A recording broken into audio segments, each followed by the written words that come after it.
For today's video, I'm going to cook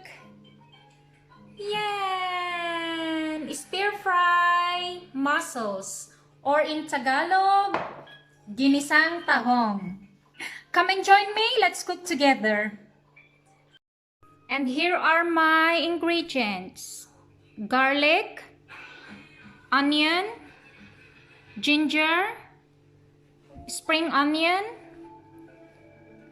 fresh chilies, of course ang aking tahong, it's 1 kilogram, mussels,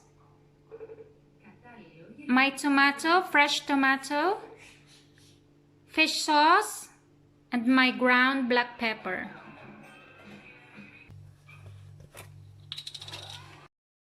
I'm going to put my oil.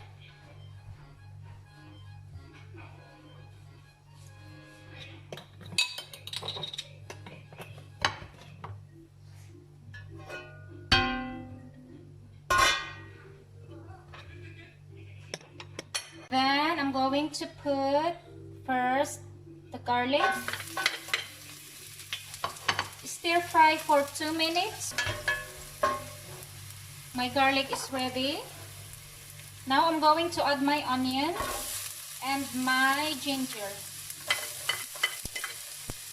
Stir fry for another 5 minutes.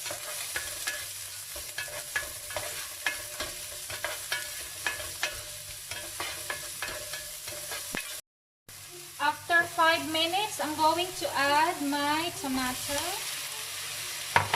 and my spring onions.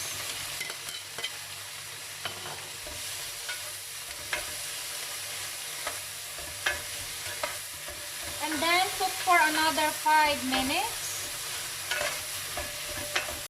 After 5 minutes,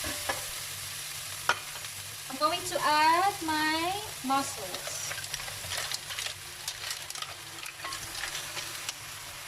2 tablespoons of fish sauce.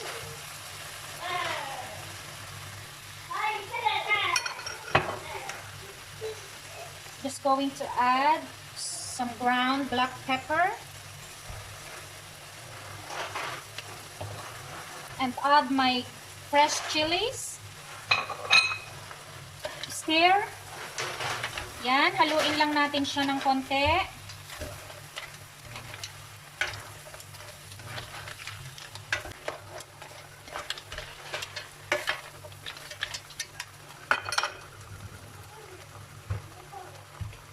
And then, I'm going to put the lid on and cook for 10 minutes in medium heat. And then, after 10 minutes, my stir-fry mussels is ready. Ayan.